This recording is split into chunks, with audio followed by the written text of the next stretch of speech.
Hello and नमस्ते students, कैसे हैं सब। उम्मीद करती हूँ सब अच्छे होंगे, सब अपना और अपने फैमिली मेम्बर्स का अच्छे से ध्यान रख रहे होंगे। आज का लेक्चर स्टार्ट करने से पहले मैं सभी स्टूडेंट्स को, पर्सन्स को थैंक यू बोलना चाहती हूँ। Thank you so much for showing your love and support to this new channel the shining stars.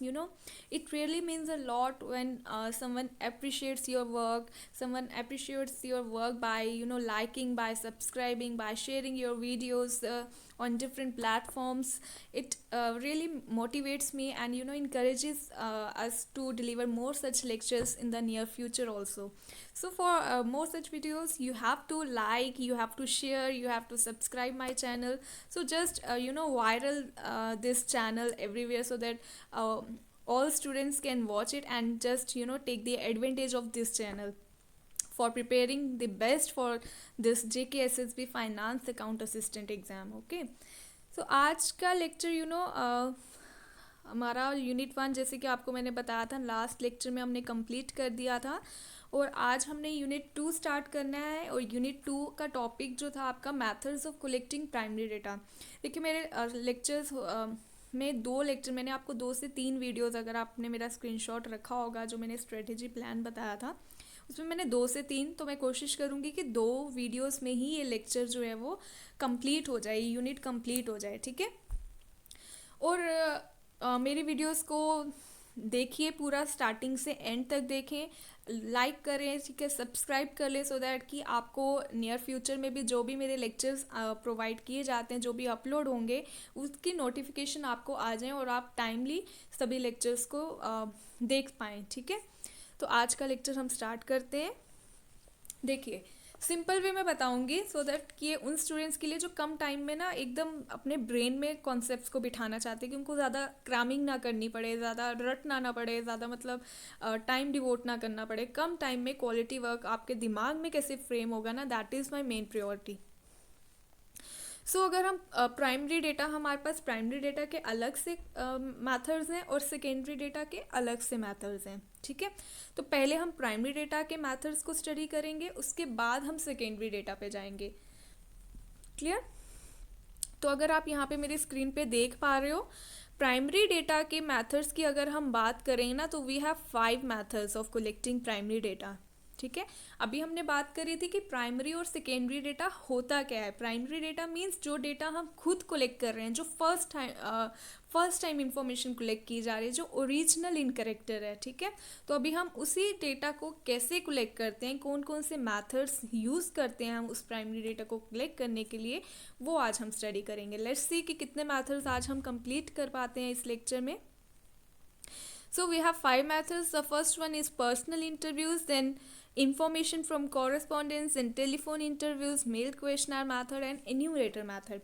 And under personal interviews, again we have 2 methods. First one is direct personal investigation and the second one is indirect oral investigation. Okay, so ये जो direct personal investigation और indirect oral investigation है, ये personal interviews की ही type है। Okay, अब हम इन सभी मैथड्स को ना 1 बाय 1 स्टडी करते जाएंगे।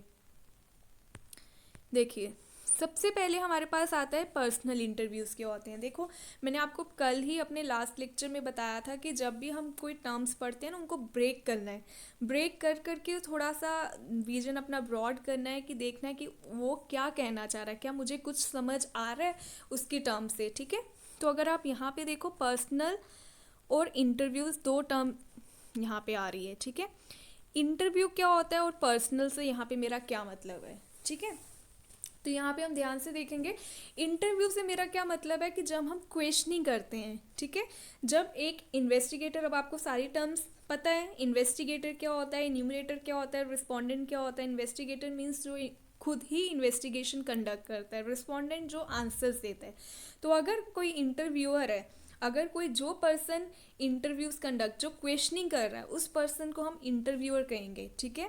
तो जो क्वेश्चंस हम पूछ रहे हैं, दैट मीन्स हम इंटरव्यू ले रहे हैं, ठीक है। आपने सुना होगा ना, कितने सारे इंटरव्यूज़ होते हैं, जैसे IAS का हो गया, KS के हो गए, कहीं पे भी आप जॉब के लिए जब जाते हो, कहीं पे भी अप्लाई करने के लिए, वहाँ पे भी आपके प्राइवेट सेक्टर में, कॉर्पोरेट सेक्टर में भी अगर आप कहीं पे भी जॉब लेना चाहते हो, वहाँ पे भी आपको पहले इंटरव्यू फेस करना पड़ता है, ठीक है। इंटरव्यू में क्या होता है, क्वेश्चनिंग की जाती है, तो जो सामने वाला होगा, जो भी इंटरव्यूअर होगा, जो क्वेश्चनिंग करता है उसे हम इंटरव्यूअर कहते हैं, ठीक है। तो जो भी वहाँ का हेड होगा वो आपसे क्वेश्चनिंग करेगा और आप क्या करते हो, उसके आंसर्स देते हो, ठीक है। That mean you are the respondent for that very particular interviewer.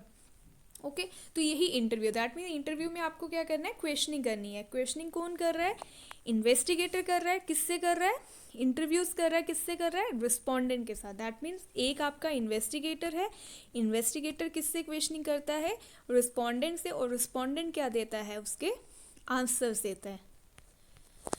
Clear. अब पर्सनल से क्या मतलब होगा यहाँ पे, पर्सनल मीन्स जब टू पर्सन्स के बीच की बात हो, ठीक है। दैट मीन्स जैसे मैं आपसे कांटेक्ट कर रही हूँ, मैं हूँ, ये सेकंड पर्सन है। अगर हम दोनों के बीच में डायरेक्ट कांटेक्ट हो रहा है ना, मैं यहाँ से क्वेश्चनिंग कर रही हूँ इस पर्सन से और ये पर्सन मुझे आंसर्स दे रहा है। दैट मीन्स मैं क्या कर रही हूँ, पर्सनल कांटेक्ट कर रही हूँ, डायरेक्टली इससे मीट करके, इससे विजिट करके, इसको कांटेक्ट करके, ठीक है। दैट मीन पर्सनल इंटरव्यू हो रहा है यहाँ पे। सो डायरेक्ट पर्सनल इन्वेस्टिगेशन, अब क्या होगा इसके अंदर, दैट मीन्स में दो मेथड्स आ गए ना, direct personal investigation and indirect oral investigation. और दोनों मेथड्स में ही हम पर्सनली कांटेक्ट कर रहे हैं, इसलिए ये पर्सनल इंटरव्यूज इसको कहा गया है, ठीक है।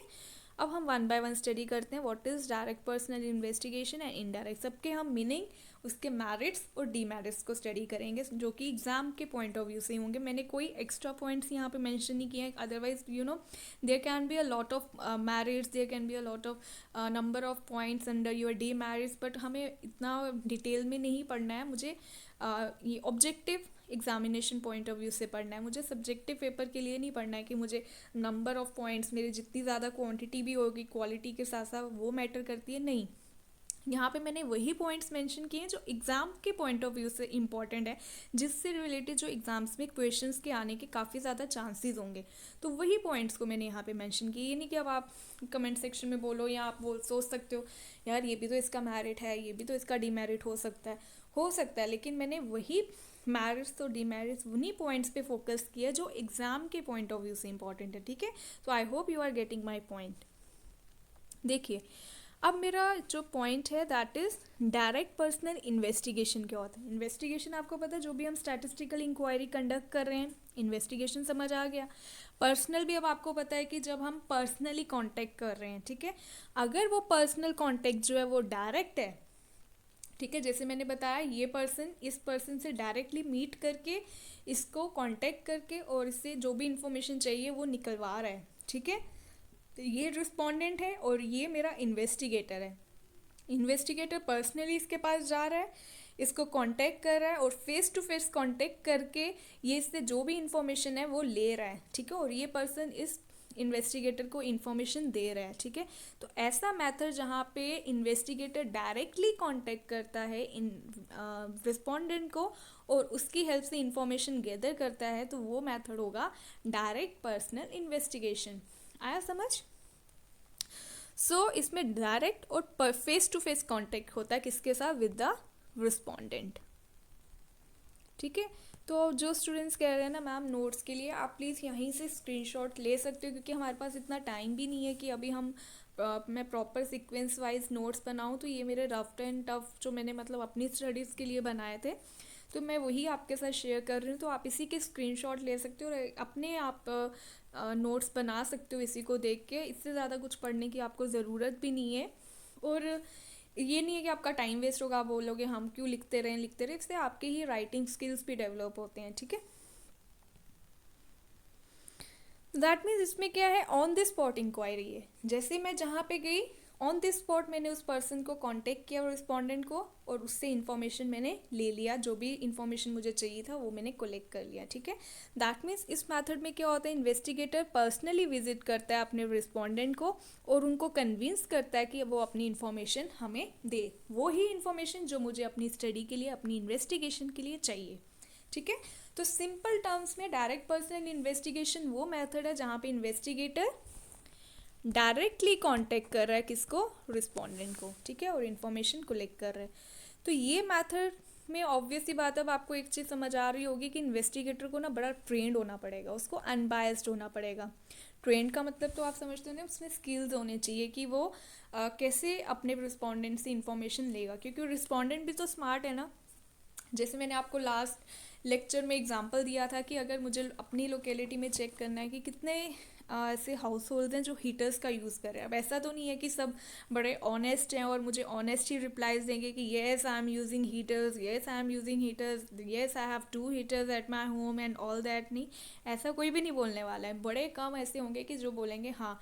और ऐसा भी नहीं है कि आप जैसे ही उनके घर में एंटर करोगे डायरेक्ट उनकी किचन में चले जाओगे कि देखने के लिए क्या वो हीटर्स यूज़ कर रहे हैं, ऐसा भी नहीं है। ठीक है, तो आपको इतना ट्रेंड होना पड़ेगा, आपको इतना स्किलफुल होना पड़ेगा कि आप उससे उसके बॉडी जेस्चर्स से ही पता कर लोगे कि वो जो इन्फॉर्मेशन दे रहा है क्या वो सही दे रहा है, क्या वो यहाँ वहाँ तो नहीं देख रहा जब वो मुझे इन्फॉर्मेशन दे रहा है, कि इसकी आइज़ तो नहीं ब्लिंक कर रही, उसके बॉडी जेस्चर्स कैसे मूव हो रहे हैं। ठीक है, तो वो सब नोट करेगा, तो इसलिए उसको ट्रेंड होना बहुत ज़रूरी है। तो इसलिए इन्वेस्टिगेटर ट्रेन भी रहता है और क्या होगा, टेक्टफुल होगा, उसको टेक्निक्स पता होंगी कि मैंने अपने रिस्पोंडेंट से कैसे इन्फॉर्मेशन निकलवाना है। और डेफिनेटली उसको पोलाइट भी होना पड़ेगा। देखो मैं आपको बोलूँ ओ बता दे जल्दी मुझे ये कैसे, तुमने हीटर लगाया कि नहीं लगाया, बताओ मुझे, चुप करके बताओ। अगर मैं ये वाला बिहेवियर शो करूँ या मैं इस तरह से बोलूँगी क्या आपने मैम अपने घर में कोई हीटर यूज़ करते हो, अगर करते हो तो आप मुझे प्लीज़ बता सकते हो। तो देखो आपको ना पोलाइट होना पड़ेगा, तभी आपका रिस्पोंडेंट जो होगा वो विलिंग होगा कि वो अपने आंसर्स आपको दे पाए। ठीक है, अदरवाइज अगर आप रूड वे में बात करोगे तो कोई भी आपको अपना इन्फॉर्मेशन देने से मना कर सकता है। ठीक है, तो जो इन्वेस्टिगेटर है उसको पोलाइट होना बहुत ज़रूरी है। तो ये मेन इंपॉर्टेंट पॉइंट्स है इस मैथड से रिलेटेड। अनबायस्ड का मतलब होता है कि पार्शियल ना होना। ठीक है, इम्पार्शियल बोल सकते हो या नॉट पार्शियल, मीन्स मैं पार्शियल नहीं होंगी। ओके, इन्वेस्टिगेटर जो होता है वो पार्शियल नहीं होना चाहिए कि किसी के साथ वो अच्छा बन रहा और किसी के साथ वो रूड हो रहा है, किसी से वो थोड़ा सा फेमिलियर हो गया, किसी को जानता है तो उससे क्वेश्चनिंग वो चेंज कर सकता है, और जिसको नहीं जानता उससे रफ क्वेश्चनिंग कर सकता है। देखो इस मेथड की मैं एग्जांपल लेके आपको बताती हूँ। जैसे हम वाइवा वो सब ने दिया होगा है ना, वाइवा सब ने इंटरव्यूज़ दिए हैं ना, अपने 11th-12th में दिए होंगे, 10th में दिए होंगे, आपके प्रैक्टिकल्स भी होते थे। तो उन प्रैक्टिकल्स में आपने देखा होगा कि टीचर्स के साथ कुछ स्टूडेंट्स की ना बॉन्डिंग बहुत अच्छी होती है और कुछ स्टूडेंट्स के साथ नहीं बनती है। तो आप देखो जिसके साथ बनती होगी ना, हो सकता है कि वो जैसे ही पर्सनली हम इंटरव्यू के रूम में, क्योंकि टीचर जो होता है वो एक रूम में बैठा होता था, अब बाहर से एक एक स्टूडेंट जो है वो टीचर के पास जा रहा है अपना जो भी वाइवा वोस के लिए। ठीक है, अब सपोज करो एक स्टूडेंट मेरे पास आया, अब मेरी बहुत अच्छी बनती है उसके साथ। ठीक है, अब मैं उससे पूछूंगी और भी आपके घर में कौन कौन रहता है, क्या करते हैं आपके पापा, आपके मम्मा क्या करते हैं, मतलब ये सारी बातें की और उसको भेज दिया, और उसको नंबर भी मैंने दे दिया 10/10। ऑन द अदर हैंड अब दूसरा स्टूडेंट आता है उसके साथ, सपोज करो कि मुझे थोड़ी सी खुंदक है कि यार ये स्टूडेंट ना मुझे क्लास में बड़ा तंग करता था, आज तो मैंने इसको छोड़ना नहीं है। ठीक है, आज तो ये मतलब आज मैंने इसको इतना तंग करना है ना कि जितना इसने मुझे क्लास में तंग किया ना, आज उसका हिसाब बराबर हो। तो ऐसे भी होता है। मैं जस्ट एक आपको हाइपोथेटिकल एग्जांपल ले रही हूँ, डोंट टेक इट सीरियसली। ठीक है, तो अब वो स्टूडेंट आया, उसको मैं सारे क्वेश्चंस पूछूंगी, ये क्या होता है, इन्वेस्टिगेशन क्या होता है, इन्यूमरेटर क्या होता है, इन्वेस्टिगेटर क्या होता है, मतलब इतना पूछते जाऊंगी कि वो दे ही नहीं पाएगा मुझे आंसर्स। ठीक है, और उसके मैंने मार्क्स दे दिए कि 2 है। ठीक है, तो इस तरह से भी अगर मैं कर रही हूँ ना, दैट मीन्स मैंने क्या यहाँ पे शो किया, बायसनेस शो किया, मैंने यहाँ पे मैंने पार्शियल बिहेवियर शो किया, मैंने इक्वली सबको ट्रीट नहीं किया। एक स्टूडेंट से मैंने कुछ भी नहीं पूछा और दूसरे स्टूडेंट को मैंने बहुत ज़्यादा तंग किया। ठीक है, दैट मीन्स मैंने पार्शियल बिहेवियर जो है यहाँ पे शो किया। तो इन्वेस्टिगेटर को अनबायस्ड होना चाहिए, उसको पार्शियल बिल्कुल भी नहीं होना चाहिए। समझ आया आपको? ओके, अब ये मेथड जो है ना, कहाँ पे आपको ना मीनिंग, सुटेबिलिटी और उसके मेरिट्स। ठीक है, जो मेरिट्स है ना वो मीनिंग और किन केसेस में ये मेथड जो है वो यूज़ होगा ना, मेरिट्स वहीं से निकल के आएंगे। आपने वहाँ पे अपना दिमाग नहीं लगाना है कि मेरे अकॉर्डिंग तो ये भी हो सकता है या मेरे अकॉर्डिंग ये इसका माइनस ड्रॉबैक हो सकता है। नहीं, जब जो आप सोच रहे हो ना यार कि मेरे अकॉर्डिंग तो ये इसमें लूप होल्स हो सकते हैं, वो ड्रॉबैक्स में आ जाएगा, वो डीमेरिट्स में आ जाएगा। लेकिन जब भी आपने मेरिट्स की बात करनी है ना, तो हमेशा दिमाग में आपको हर एक मेथड का मीनिंग और उसके नंबर 2 उसकी सूटेबिलिटी को दिमाग में रखना है कि वो किन केसेस में सूटेबल है, किन केसेस में हम इस मेथड को यूज़ कर सकते हैं। ये 2 चीज़ें आपने बस दिमाग में रखनी है, ठीक है। तो आप हर एक क्वेश्चन का आंसर ईजिली दे पाओगे, ठीक है। देखो, तो ये मेथड जो है तभी हम यूज़ करेंगे जब हमारा एरिया ऑफ इन्वेस्टिगेशन क्या होगा, लिमिटेड होगा, ये याद रखना। और यही एक ऐसा इकलौता मेथड है जो कि लिमिटेड एरिया में हम यूज़ करते हैं। ये सिर्फ इसी मेथड में होता है, डायरेक्ट पर्सनल में ही होगा और किसी में नहीं, इनडायरेक्ट में भी नहीं। सिर्फ direct personal investigation is the only method where the area of investigation is small कह सकते हो या लिमिटेड कह सकते हो, ठीक है। और इस मेथड को मैं तभी यूज़ करूँगी जब मुझे पूरा ओरिजिनल डेटा चाहिए, ठीक है। ओरिजिनलिटी जो है वो डिपेंड किस पे करती है, रिस्पोंडेंट पे, ठीक है। और मैं अगर अपना इन्फॉर्मेशन, मेरे से ज़्यादा मेरे बारे में कोई भी नहीं जानता, आप भी नहीं जानते, है ना। हो सकता है मेरा बेस्ट फ्रेंड ही क्यों ना हो, कोई भी हो, मेरा हस्बैंड हो, मुझसे ज़्यादा मेरे बारे में कोई भी अच्छे से नहीं जानता होगा। जो इन्फॉर्मेशन मैं दे सकती हूँ अपने बारे में वो कोई और नहीं दे सकता। जो आपका इन्फॉर्मेशन आप बता सकते हो, जो आप अपने सीक्रेट्स बता सकते हो, जो आपको पता होगा वो आपके बारे में किसी और को नहीं पता होगा, 100% किसी को नहीं पता होगा, ठीक है। दैट मीन्स जब मुझे ओरिजिनलिटी चाहिए तो मैं सीधे आपके पास ही आऊँगी। समझ आ रहा है आपको। तो ये मेथड हम तभी यूज़ करते हैं जब मुझे मैक्सिमम एक्यूरेसी चाहिए और मैक्सिमम ओरिजिनलिटी चाहिए, ठीक है। एक्यूरेसी मीन्स एकदम सही डेटा होना चाहिए, ठीक है।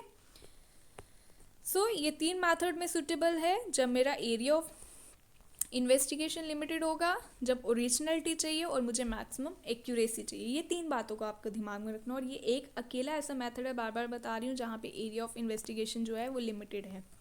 अब इसके मेरिट्स क्या होंगे, ऑब्वियस सी बात है। देखो, आपको मैंने बोला सूटेबिलिटी को दिमाग में रखना है। ये देखो, यहाँ से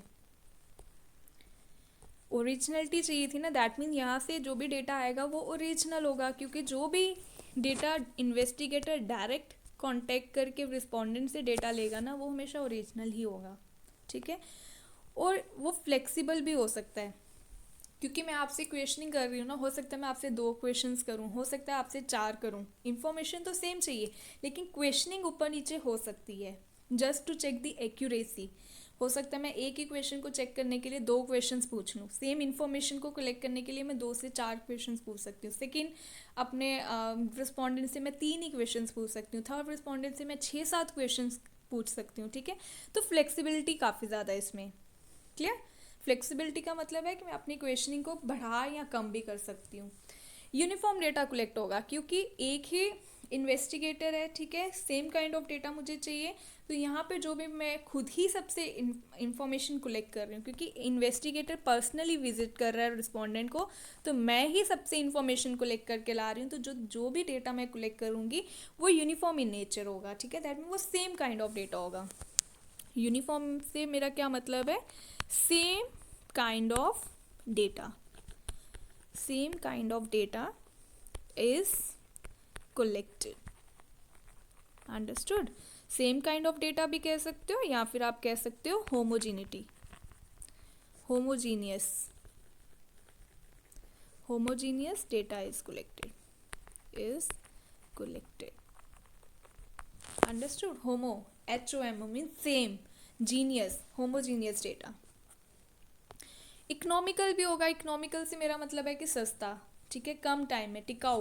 तो ये मेथड क्योंकि मुझे पता है लिमिटेड एरिया में ही यूज़ करना है, तो लिमिटेड एरिया में मुझे ज़्यादा टाइम नहीं लगेगा, ठीक है। मैं जल्दी से इजीली जो है, मुझे पता है रिस्पोंडेंट्स थोड़े ही है, जैसे क्लास में क्या इंस्टेंटली मैं जितने भी पर्सन से चाहूँ तो मैं अपना जो है वो डेटा कलेक्शन ईजिली कर सकती हूँ, ठीक है, अपना इन्फॉर्मेशन कलेक्ट कर सकती हूँ। बट जैसे जैसे एरिया वाइड होगा तब नहीं कर सकती। अभी हमें वो चीज़ें साइड पर रखनी है। अभी मैं कब नहीं कर सकती वो नहीं सोचना है, अभी क्या कर सकती हूँ according to meaning and suitability, मुझे जस्ट वही बताना है, ठीक है।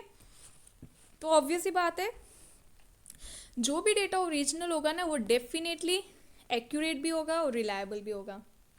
एक्यूरेट मीन्स सही होगा, एक्यूरेसी होने के चांसेस ज़्यादा है, ठीक है, क्योंकि इन्वेस्टिगेटर पर्सनली कांटेक्ट कर रहा है ना रिस्पोंडेंट को, और उस पर मैं रिलायबल, उस पर मैं डिपेंडेंट भी हो सकती हूँ, ठीक है। उसको मैं अपनी स्टडीज़ में यूज़ कर सकती हूँ, तो मैं उस पर रिलायबल भी हो सकती हूँ। समझ आ रहा है सबको?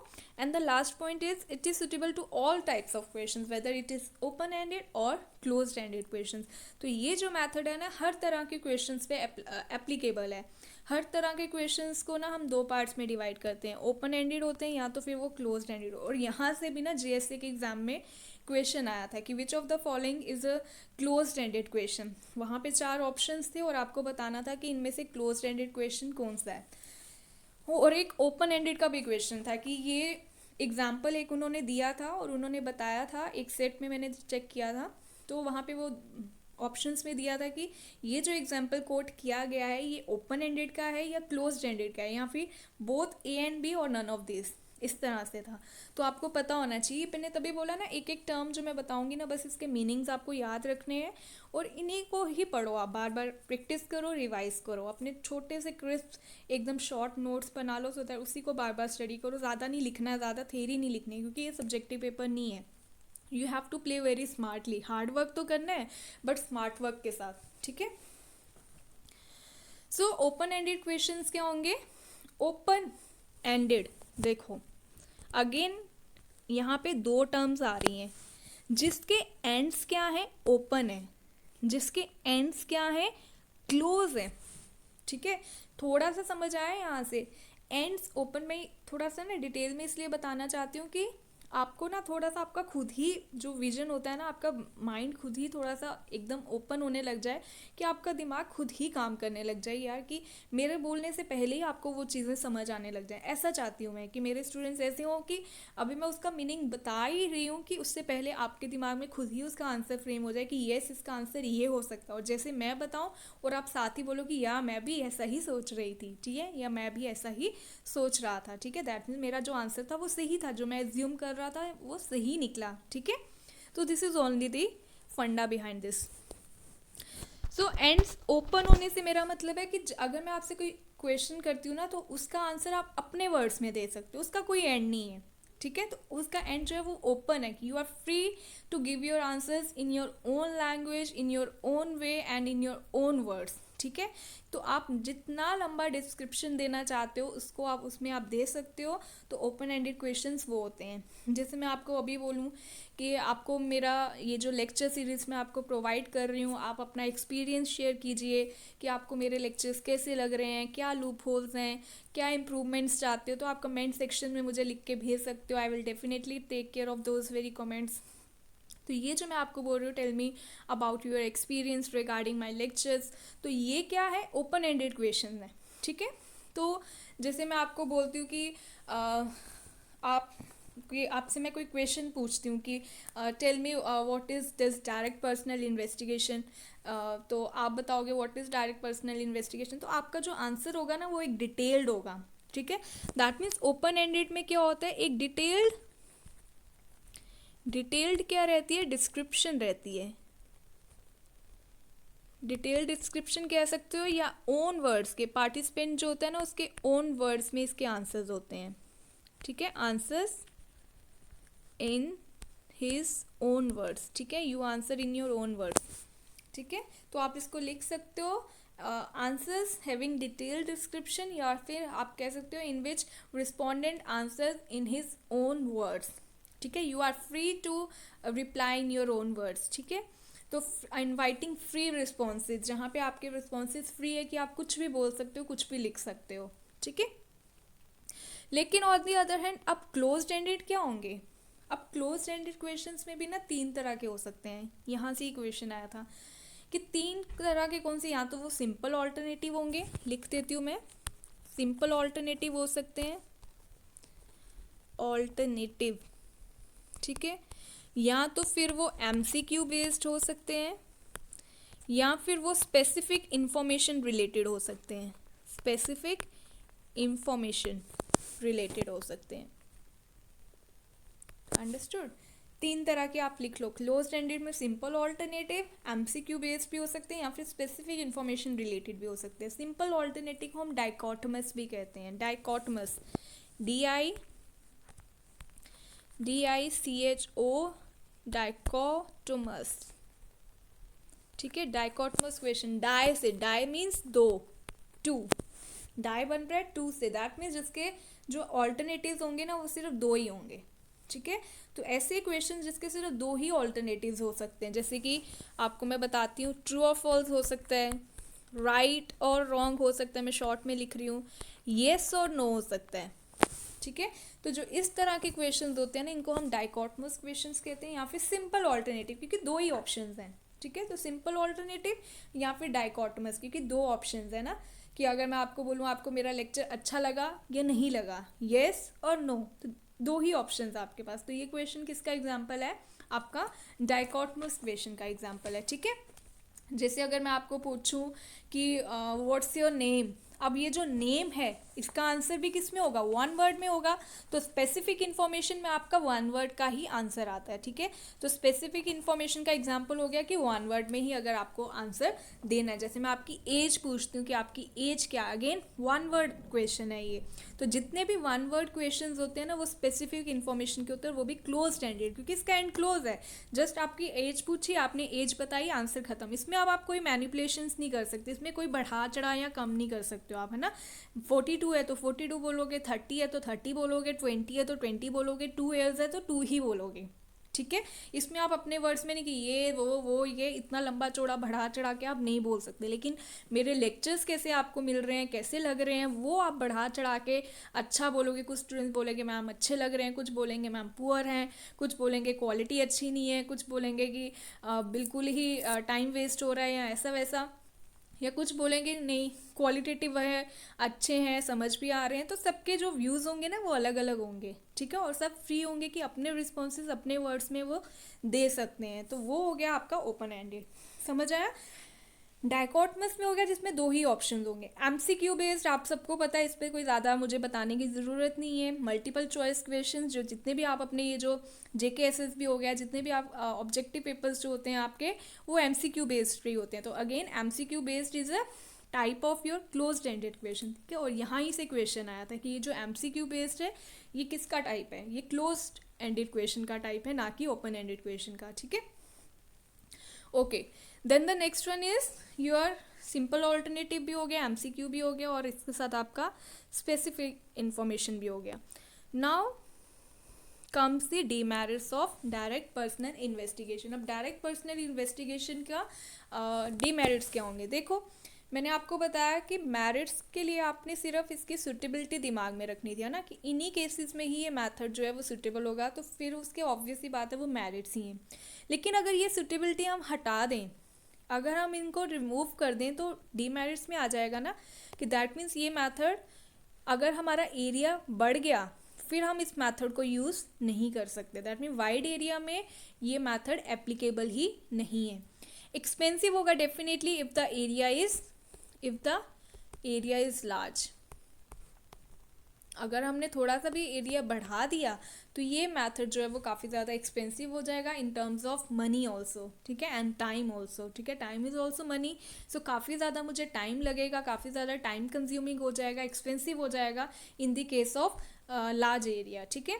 पर्सनल प्रिजुडाइसिस भी हो सकते हैं यहाँ पे। पर्सनल प्रिजुडाइसिस से मेरा क्या मतलब है, पर्सनल प्रेजुडाइस से मेरा कहने का मतलब है कि पर्सनल बायसनेस होना, ठीक है। प्रेजुडाइस मीन्स यहाँ पे बायसनेस हो सकती है। जैसे मैंने आपको एग्जांपल देके बताया ना कि अगर मैंने बायसनेस शो की तो रिजल्ट्स जो होंगे वो इतने एक्यूरेट नहीं होने वाले हैं, तो वो डेटा ओरिजिनल भी कैसे होगा फिर, ठीक है। तो मेरा बायसनेस नहीं आना चाहिए। तो अब वहाँ पे मैंने बोला था कि फ्री फ्रॉम बायस्ड होगा, लेकिन बायसनेस अगर आई तो उससे जो है रिजल्ट्स ऑल्टर हो सकते हैं, ठीक है। तो वहाँ से जो है उसकी एक्यूरेसी कम हो जाएगी। तो अब मैंने ये जो पॉइंट्स है वही यहाँ पे रखे हैं जो कि एग्जाम पॉइंट ऑफ व्यू से इंपॉर्टेंट है। और जो आपको क्वेश्चंस आएंगे ना वो इस तरह से नहीं आएगा, ये आएगा कि ये मेथड किन केसेस में सुटेबल होगा, व्हाट इज़ द एडवांटेज। ये मेथड तभी सुटेबल होगा जब एरिया ऑफ इन्वेस्टिगेशन लिमिटेड होगा, ठीक है, जब ओरिजिनलिटी और एक्यूरेसी चाहिए मुझे। Clear? So this is all about your first method, that is direct personal investigation. Now let's move towards the second method, that is indirect oral investigation. मुझे नहीं लगता कि ये आज एक लेक्चर में ये कितने मेथड्स 30 मिनट्स अराउंड होने वाले हैं हमारे। ओके, इनडायरेक्ट ओरल इन्वेस्टिगेशन में क्या है, जब मैं जो इन्वेस्टिगेटर है ना, देखो मैं सिंपल टर्म्स में बताती हूँ। अब इन्वेस्टिगेटर ना रिस्पोंडेंट से डायरेक्टली कांटेक्ट नहीं करता है, ठीक है, इन्फॉर्मेशन इसी का चाहिए मुझे अभी भी, लेकिन मैं इसका इन्फॉर्मेशन डायरेक्टली ना लेते हुए बल्कि मैं एक थर्ड पर्सन से इन्फॉर्मेशन लूँगी, और वो थर्ड पर्सन होगा मेरा विटनेस जो मुझे इस पर्सन की सारी इन्फॉर्मेशन देगा। ठीक है, तो इसी को हम बोलते हैं इनडायरेक्ट ओरल इन्वेस्टिगेशन। इन्वेस्टिगेशन समझ आ रहा है ना, ओरल मीन्स वर्बली, पूछ के। इनडायरेक्ट मीन्स अब डायरेक्टली नहीं ले रही हूँ बल्कि इनडायरेक्टली मैं किसी थर्ड पार्टी को कांटेक्ट कर रही हूँ जिसे हम विटनेस बोलते हैं, उससे मैं इन्फॉर्मेशन लूँगी, सेकंड पर्सन जो कि रिस्पोंडेंट है। ठीक है, तो मैं थर्ड पार्टी की हेल्प से अगर इन्फॉर्मेशन लेती हूँ सेकंड पर्सन का, तो उसे हम बोलेंगे indirect oral investigation, as simple as that. ठीक है, और यहाँ से क्वेश्चन आता है कि पुलिस डिपार्टमेंट्स जो होते हैं ना, पुलिस इंक्वायरीज जो करती हैं, वो कौन सा मेथड यूज़ करती हैं, तो वो यूज़ करती हैं इनडायरेक्ट ओरल इन्वेस्टिगेशन। ये आपको याद रखना है। यहाँ से क्वेश्चन आता है कि पुलिस डिपार्टमेंट कौन सा मेथड यूज़ करते हैं यूजुअली, अगर कहीं पे एक्सीडेंट हो जाए तो कौन सा मेथड जो है वो यूजेबल है, अगर आप न्यूज़पेपर एजेंसीज हैं तो वो कौन सा मेथड यूज़ करती हैं। ठीक है, तो इस तरह से क्वेश्चन आते हैं। तो अगर आपके कोई भी क्वेश्चन में इस तरह से हो कि रेल एक्सीडेंट हो गया, कहीं पे भी कोई एक्सीडेंट हो गया, रोड एक्सीडेंट हो गया, तो कौन सा मेथड जो है वो एप्लीकेबल होगा, तो it is only your indirect oral investigation. कई बार ऑप्शन में ना डायरेक्ट भी होता है, इनडायरेक्ट भी होता है, और थर्ड ऑप्शन होगा पर्सनल, और फोर्थ ऑप्शन होगा नन ऑफ दिस। तो आपको पर्सनल इंटरव्यूज पे भी टिक नहीं करना है कि आप बोलोगे यार पर्सनल में तो दोनों आ गए, नहीं, you have to tick only the indirect oral investigation. ठीक है, just try to get my point, what I am trying to say is कि you have to mark only the second option, that is indirect oral investigation. Personal interviews को कोई भी गलती से टिक नहीं करेगा ये सोच के कि पर्सनल इंटरव्यूज में तो दोनों आ रहे हैं, नहीं, आपको सिर्फ इनडायरेक्ट, क्योंकि पुलिस डिपार्टमेंट सिर्फ इनडायरेक्ट ओरल इन्वेस्टिगेशन मेथड ही यूज़ करती हैं। ठीक है, ओके। अब ये मेथड तभी सूटेबल होगा जब वाइड एरिया, अब मैंने बताया डायरेक्ट पर्सनल इन्वेस्टिगेशन को छोड़ के अब हम जितने भी मेथड्स पढ़ने वाले हैं ना, जो 4-5 मेथड्स हम पढ़ेंगे, सब वाइड एरिया के लिए ही यूज़ होते हैं। ठीक है, और इस मेथड को मैं तब यूज़ करूँगी जब मुझे रेगुलर और कॉन्टीन्यूस इन्फॉर्मेशन चाहिए। ठीक है, जब मुझे कॉन्टीन्यूटी में जो भी इन्फॉर्मेशन चाहिए उसके लिए हम यूज़ करते हैं कौन सा, आपका इनडायरेक्ट ओरल इन्वेस्टिगेशन। क्लियर?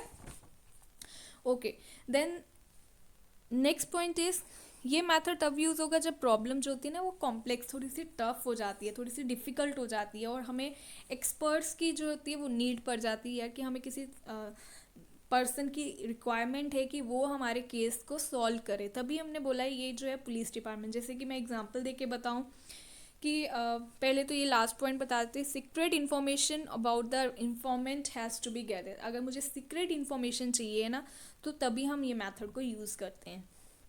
ठीक है, जैसे मैं आपको 2 एग्जांपल्स लेके बताऊंगी। एक तो जैसे सपोज करो कि आपको पता करना है कि यार मैं शाइनी गुप्ता, ये जो शाइनी गुप्ता है क्या ये स्मोक करती है, क्या ये ड्रिंक करती है, क्या मैं मैं कोई भी किसी भी तरह का स्मोक या ड्रिंक करती हूँ। अब आप देखो डायरेक्टली अगर मेरे से पूछोगे ना कि मैम आप ड्रिंक करते हो, मैम आप स्मोक करते हो, तो अगर मैं करती होंगी, ठीक है, अगर मैं लेट सपोज कि मैं करती हूँ, तो मैं क्या आपको बताऊँगी कि मैं स्मोक करती हूँ, मैं ड्रिंक करती हूँ? मैं कभी भी नहीं बताऊँगी। मैं बोलूँगी नहीं, I never smoke, I never drink. ठीक है, मैंने तो हाथ भी नहीं लगाया। और जबकि जैसे ही मैं अकेली होती हूँ मैं बहुत सारी ड्रिंक करूँगी, बहुत सारा स्मोक करूँगी, तो मैं अपनी सीक्रेट इन्फॉर्मेशन किसी को भी डिलीवर नहीं करना चाहूँगी, ऑब्वियस ही बात है।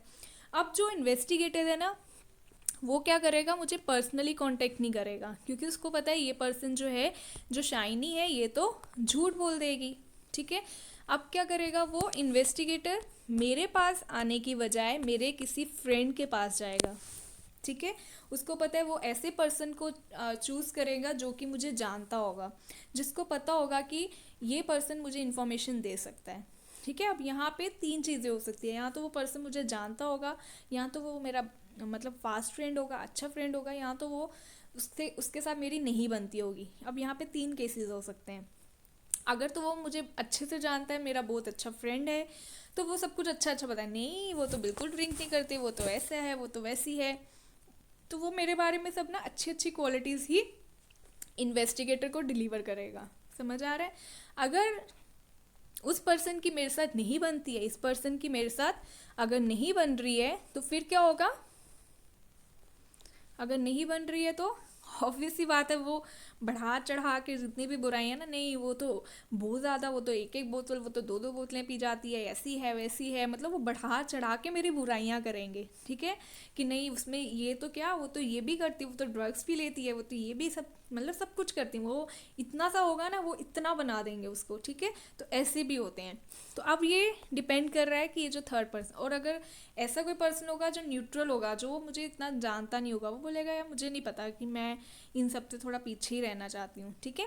तो इन केसेस में हम जो है indirect oral investigation method use करते हैं, ठीक है। जस्ट मैं एक आपको हाइपोथेटिकल एग्जांपल्स बता रही हूँ, ये मत समझना कि मैं ड्रिंक करती हूँ या मैं स्मोक करती हूँ, ठीक है।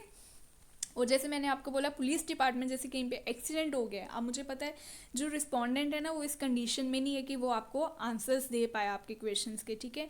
हो सकता है वो बहुत ज़्यादा क्रिटिकल हो, या हो सकता है उसकी ऑन द स्पॉट डेथ हो गई हो, ठीक है। अब वो पुलिस डिपार्टमेंट को इंक्वायरी तो करनी है, वो किसके पास जाएगा? आसपास के जो लोग होंगे जिन्होंने वो इंसिडेंट होते हुए देखा होगा, ठीक है।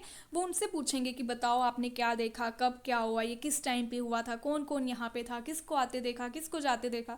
तो वो उनसे सारी इंक्वायरी कंडक्ट करने लगेंगे, ठीक है। तो इससे क्या है, सीक्रेट इन्फॉर्मेशन भी हमें मिल रहा है, और रेगुलर और कॉन्टीन्यूस इन्फॉर्मेशन, किस टाइम पे हुआ था, अब क्या हुआ, फिर उसके बाद क्या हुआ, उसके बाद क्या हुआ, ठीक है। तो इसलिए ये मेथड इसके क्या है, सुटेबल केसेस हैं, कि कौन से केसेस में ये मेथड जो होगा सुटेबल होगा, ठीक है। Again next comes the merits. अब मेरिट्स के लिए आपको सिर्फ मीनिंग को दिमाग में रखना है और उसकी सुटेबिलिटी को दिमाग में रखना है, ठीक है, कि कौन से केसेस में ये मेथड सुटेबल है, उसके अकॉर्डिंगली आप मेरिट्स बताओगे, ठीक है। ऑब्वियसली मैंने पहले बताया था कि वाइडर एरिया है तो वाइड एरिया में कवर किया जाता है डेफिनेटली। अब यहाँ पे भी जो इन्फॉर्मेशन है वो एक्यूरेट मिलेगी, क्योंकि यहाँ पे भी इन्वेस्टिगेटर जो है वो डायरेक्टली कांटेक्ट कर रहा है विटनेस को, ठीक है। तो इन्वेस्टिगेटर डायरेक्ट इन्फॉर्मेशन कलेक्ट कर रहा है, उसके पास जाके वर्बली इन्फॉर्मेशन जो है वो कलेक्ट की जा रही है, तो वो डेफिनेटली यहाँ पे भी एक्यूरेसी होने के चांसेस हैं। और ये भी इकोनॉमिकल है, क्योंकि मुझे अब रिस्पोंडेंट के पास जाने की ज़रूरत नहीं है। हो सकता है जैसे चोरी के केसेस हो, किसी घर में चोरी होगी, अब जो चोर है वो तो भाग गया ना, अब मैं आगे पीछे जो भी उसके नेबर्स होंगे, फ्रेंड्स होंगे, जो भी वहाँ पे रिलेटिव्स होंगे, उनसे पूछूंगी कि बताओ कैसे, क्योंकि अब मैं पीछे पीछे नहीं जा रही हूँ, तो मुझे डायरेक्टली मैं फ्रेंड्स से, रिलेटिव्स से, जैसे मैंने आपको फ्रेंड का केस बताया कि जैसे प्रपोजल, मैरिज प्रपोजल आते हैं ना, तो जो फैमिलीज़ वाले होते हैं वो नेबर्स की हेल्प लेके इन्फॉर्मेशन कलेक्ट करने की कोशिश करते हैं कि ये जो आपके साथ वाले घर में वो रहता है या वो रहती है वो कैसी है, उसका नेचर कैसा है, ठीक है। तो उसकी क्वालिटीज़ बताओ, कुछ अच्छी बातें बताओ। तो ये क्या है, हम सेकंड पर्सन की इन्फॉर्मेशन निकलवा रहे हैं किसी थर्ड पर्सन की हेल्प से। तो ये सस्ता हो गया ना, मुझे डायरेक्टली रिस्पोंडेंट से विजिट करने की ज़रूरत नहीं है, जस्ट मैंने थर्ड पार्टी को कांटेक्ट किया और जो भी इन्फॉर्मेशन चाहिए मुझे, डिज़ायर्ड इन्फॉर्मेशन मैंने अपने कंफर्ट जोन में ले लिया, ठीक है। That is why this method is known to be economical, ठीक है। आई रियली होप कि आपको ये समझ आ रहे हो। Next comes the demerits. देखो अब जो वही बात आ गई जो मैं आपको वहाँ पे साइड के जो सेकंड केसेस बता रही थी वो यहाँ पे, अब जो थर्ड पार्टीज का इन्फॉर्मेशन है ना, इनडायरेक्ट इन्फॉर्मेशन एरनियस हो सकता है, उसमें एरर्स हो सकते हैं, क्योंकि मैंने बताया अगर अच्छा फ्रेंड है तो अच्छी बातें ही बताएगा, वो मेरी क्वालिटीज़ ही बताएगा, मेरे बारे में कोई भी बुरी जो बातें उसको पता होंगी लेकिन वो आगे रिवील नहीं करेगा। और दूसरी तरफ अगर उसके साथ मेरी नहीं बनती है, वो बढ़ा चढ़ा के बताएगा कि यार नहीं इसमें तो ये भी है, ये ऐसे करती है, ये बदतमीजी से बात करती है, इसको तमीज़ नहीं है, इसको ये वो एंड पता नहीं क्या क्या। तो वो इतने से इतना बना देंगे, ठीक है। तो जिसका मुझे, जो मेरे में नहीं भी होगा ना, वो भी क्वालिटीज़ ऑटोमेटिकली उसमें डाल डाल के उसको बढ़ा देंगे, ठीक है। तो थर्ड पार्टीज़ का इन्फॉर्मेशन जो है ना वो काफ़ी ज़्यादा एरनियस हो सकता है। You can't rely, you can't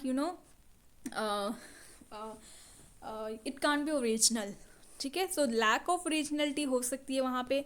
obvious ही बात है यूनिफॉर्मिटी भी लैक करेगी। यूनिफॉर्मिटी हमेशा तब होती है जब इन्वेस्टिगेटर ना डायरेक्ट रिस्पोंडेंट से ही कांटेक्ट करता है, ठीक है। अब डिफरेंट डिफरेंट विटनेसेस होंगे ना, तो डिफरेंट डिफरेंट ही इन्फॉर्मेशन आपको मिलेगा। अच्छा फ्रेंड कुछ और इन्फॉर्मेशन दे रहा है, बुरा फ्रेंड कुछ और, मतलब बुरा नहीं बोलूँगी, लेकिन सेकंड पर्सन जो जिसके साथ मेरा बॉन्ड अच्छा स्ट्रॉन्ग नहीं है, वो कुछ और इन्फॉर्मेशन दे रहा है, और जो न्यूट्रल है थर्ड पर्सन वो कुछ और इन्फॉर्मेशन दे रहा है। तो आप देख रहे हो कितनी तरह का इन्फॉर्मेशन जो है वो एक इन्वेस्टिगेटर के पास आ रहा है। तो यूनिफॉर्मिटी यहाँ पे लैक करती है, ठीक है। पार्शियलिटी अगर हुई विटनेस की डेफिनेटली, तो उससे भी ये डेटा एक्यूरेट नहीं होगा, तो वो भी यहाँ पे चांसेस हो सकते हैं, ठीक है। क्योंकि विटनेस अगर जानता है तो अच्छा बताएगा, नहीं जानता तो नहीं बताएगा। तो पार्शियलिटी अगर विटनेस की है तो उससे भी ये डेटा एरनियस हो सकता है, ओरिजिनलिटी लैक कर सकता है। क्लियर? तो these are the main points under your indirect oral investigation. देखो अब आपको पेपर में क्वेश्चंस कैसे आते हैं, अब मैं वो बताती हूँ। एक तो वो क्लोज एंडेड ओपन एंडेड वाला हो गया, या तो एडवांटेजेस ऑफ डायरेक्ट इन्वेस्टिगेशन बताओ, इनमें से which of the following is the advantage of direct personal investigation, which one of the following is the advantage of और disadvantage of indirect oral investigation. या फिर ऐसे हो सकता है कि which one of the following is the advantage of direct personal investigation over indirect oral investigation. ठीक है, समझना इसमें क्या डिफरेंस है। अब आपको डायरेक्ट पर्सनल इन्वेस्टिगेशन का ही आपको मेरिट बताना है, ठीक है, डायरेक्ट पर्सनल इन्वेस्टिगेशन का मेरिट बताना है, लेकिन उसको कंपेयर करके इनडायरेक्ट कि ये ज़्यादा इफेक्टिव है या ये ज़्यादा है, ठीक है। तो अगर मैं बात करूं डायरेक्ट पर्सनल इन्वेस्टिगेशन में ज़्यादा इकोनॉमिकल है या इनडायरेक्ट ओरल इन्वेस्टिगेशन ज़्यादा इकोनॉमिकल है, कौन सा ज़्यादा इकोनॉमिकल होगा?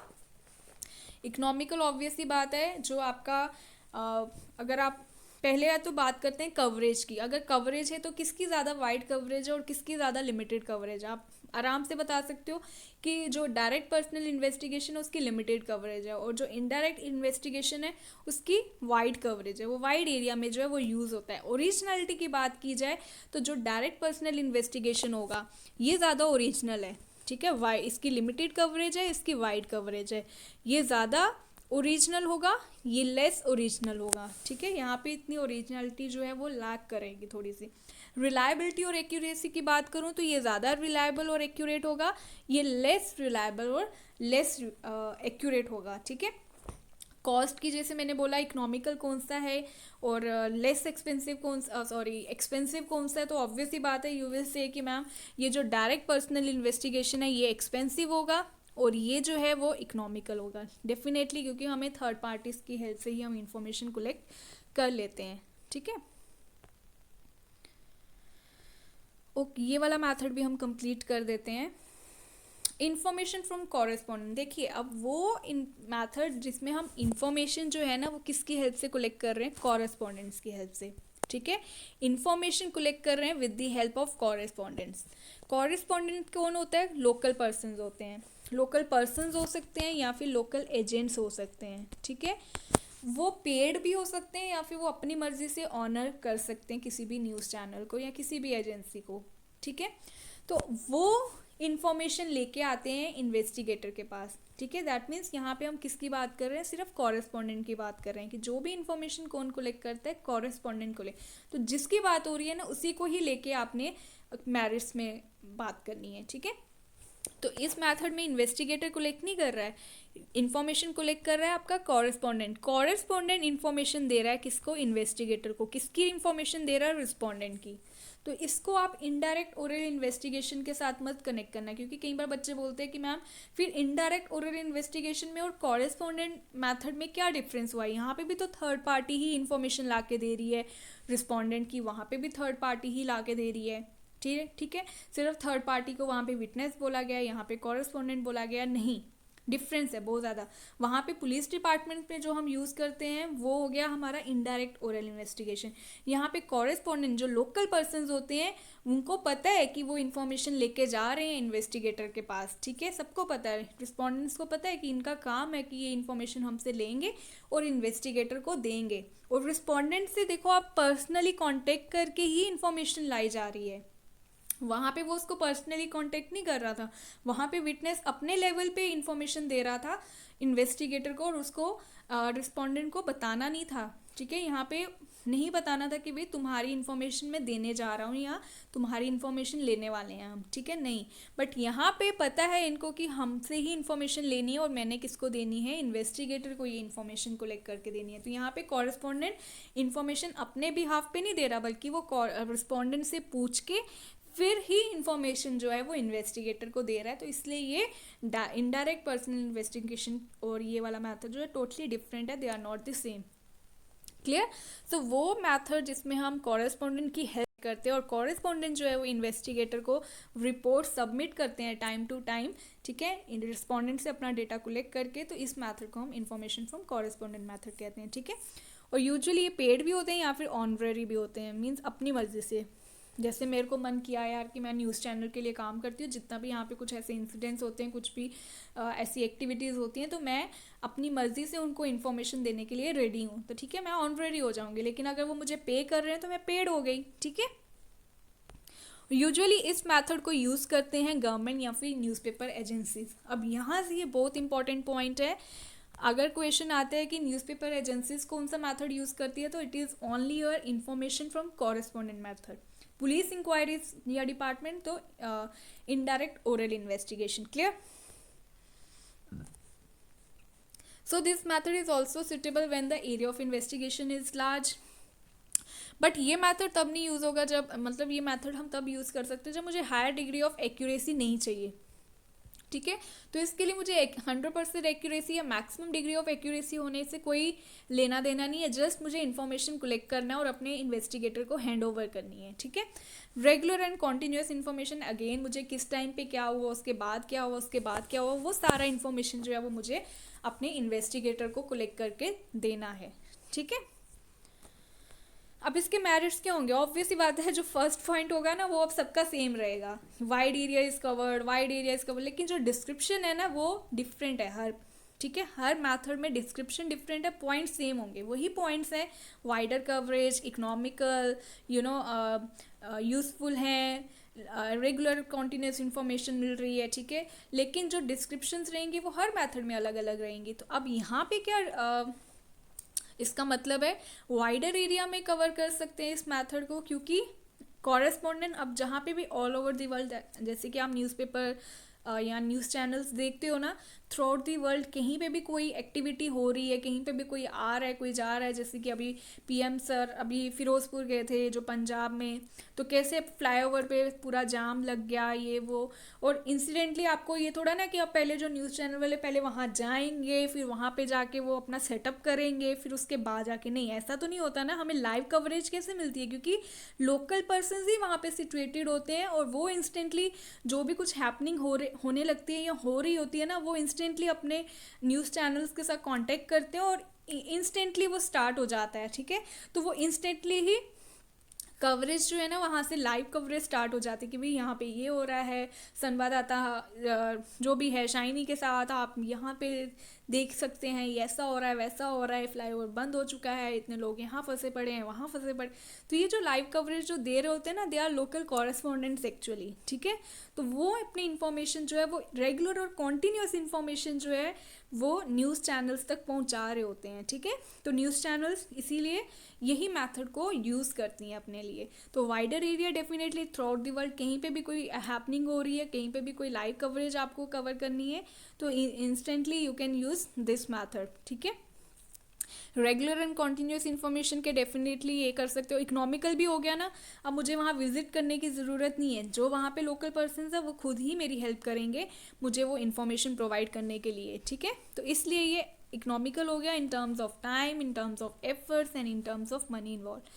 अब डीमेरिट क्या हो गया? ओरिजिनलिटी के कम चांसेस होने के यहाँ पे ज़्यादा है, मीन्स ओरिजिनलिटी जो है वो यहाँ पे लैक करती है, ठीक है, लॉस हो सकता है ओरिजिनलिटी का, क्योंकि डिफरेंट कॉरेस्पॉन्डेंट्स है ना, एक कॉरेस्पॉन्डेंट कोई और इन्फॉर्मेशन लेके आएगा, दूसरा कॉरेस्पॉन्डेंट कोई और इन्फॉर्मेशन लेके आएगा, तीसरा कॉरेस्पॉन्डेंट कुछ और इन्फॉर्मेशन लेके आ सकता है। जो जिसने जिस टाइम पे कलेक्ट किया होगा ना, हो सकता है मैंने 2 बजे का कवरेज किया हो, किसी ने 3 बजे का कवरेज किया हो, किसी ने 5 बजे का कवरेज किया हो, तो इन्फॉर्मेशन सबकी अलग अलग होगी। तो जब मेरे पास आएगी तो मेरे पास तीनों इन्फॉर्मेशन अलग अलग होंगी। अब कैसे पता चलेगा कि कौन सा डेटा ओरिजिनल है कौन सा नहीं? तो वो मुझे खुद भी थोड़ा से एफर्ट्स लगाने पड़ेंगे। तो ओरिजिनलिटी के होने के चांसेस यहाँ पे काफ़ी हो सकते हैं। और अगर जो मेरा बायस निकला, अगर कॉरेस्पॉन्डेंट की उसको कहीं की कोई इन्फॉर्मेशन मिली और उसको मतलब बोल दिया गया कि नहीं तुम ऐसा कुछ नहीं बताओगे, तो इन कुछ रीजंस की वजह से भी ओरिजिनलिटी जो है वो लॉस होने के चांसेस रहते हैं। तो ऑब्वियसली बात है कि ओरिजिनलिटी जहाँ पे भी लैक करेगी ना, तो एक्यूरेसी रिलायबिलिटी ऑटोमेटिकली वहाँ पे लैक करेगी ही करेगी, बिकॉज ऑफ पर्सनल बायस, ऐसा I have already told you, ठीक है। तो लेस यूनिफॉर्म भी होगा डेफिनेटली, क्योंकि मैंने बताया डिफरेंट कॉरेस्पॉन्डेंस इन्फॉर्मेशन लेके आ रहे हैं ना, तो वहाँ पे यूनिफॉर्मिटी अलग अलग नहीं हो सकती है. Uniformity means same kind of data नहीं होगा. एक कॉरेस्पॉन्डेंट कुछ लेके आ रहा है, दूसरा जो कॉरेस्पॉन्डेंट है वो कोई और इन्फॉर्मेशन ला रहा है, तीसरा कोई और, चौथा कोई और.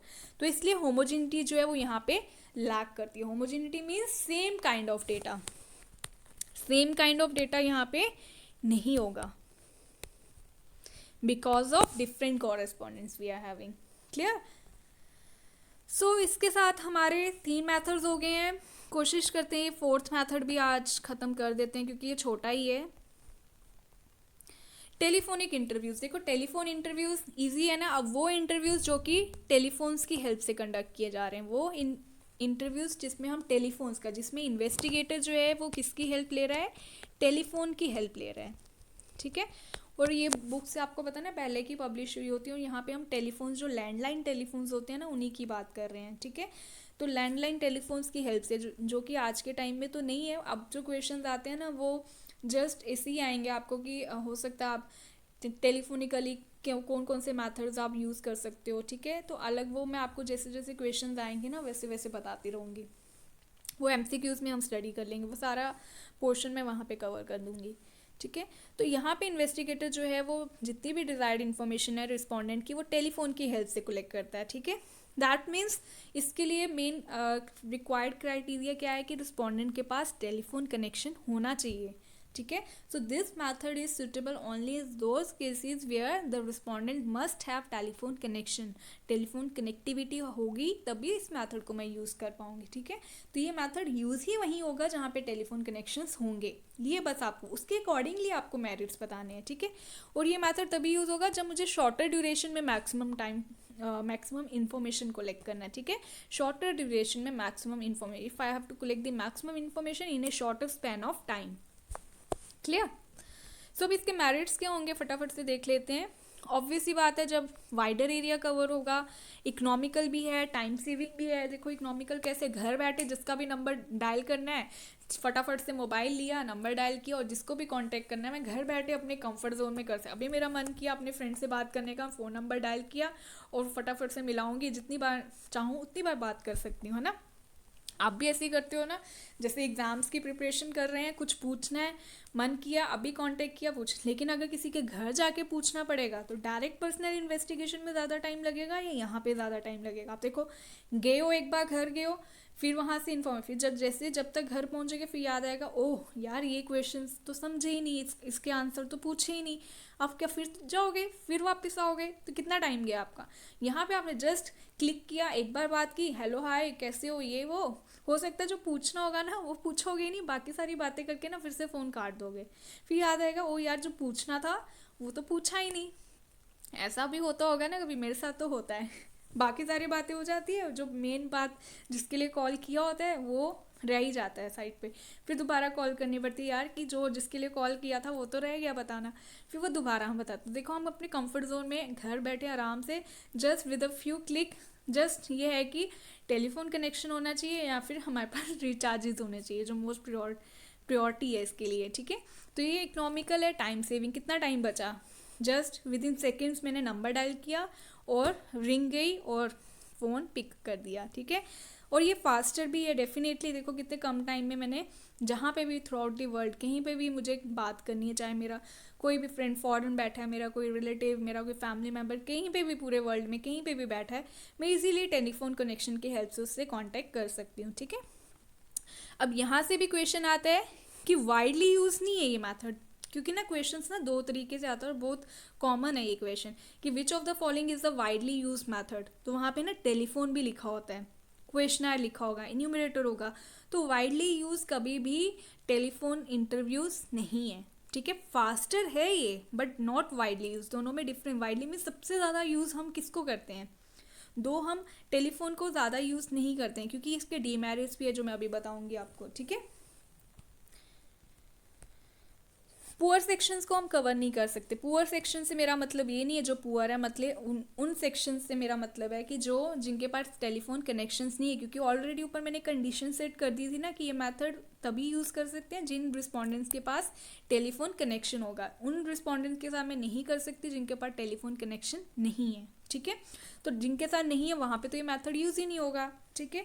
और दूसरी बात मैंने बोला वाइडली यूज़ हम इसको क्यों नहीं करते, क्योंकि हम इसको मिसयूज़ कर सकते हैं। जैसे कि पहले होता भी काफ़ी था, जैसे मैंने फ़ोन किया अपने रिस्पोंडेंट को, हो सकता है वो रिस्पोंडेंट ना बैठा हो वहाँ पे, जो रिस्पोंडेंट की बजाय किसी और को उसने बिठा दिया। जैसे आपने देखा है ना मुन्ना भाई MBBS में भी होता था, वहाँ अगर जिन बच्चों ने मूवीज़ देखी हैं वो वाली, तो वहाँ पे आप देखो कि कोई और ही, पहले क्या होता था कोई और किसी और के नाम पे जाता था और पेपर दे के आ जाता था। बीएड में ये काफ़ी देखने को मिलता था।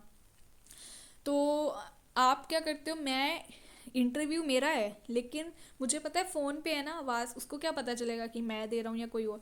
मैंने किसी और जिसको आता होगा ना, मैंने बोला यार तुम मेरे नाम पे ये इंटरव्यू दे दो, ठीक है। तो उसको तो नहीं पता ना सिलेक्शन लेके किसकी हो गई, मेरी हो गई, ठीक है। तो ये इसका बड़ा ज़्यादा मेजर ड्रॉबैक है, इसलिए हम इसको वाइडली यूज़ नहीं करते। फास्टर है ये but not widely use method. Clear. तो आज हम इतना ही रखते हैं। देखो आज हमने प्राइमरी डेटा कलेक्शन मेथड पढ़े और हमने 4 मेथड्स पढ़ लिए हैं।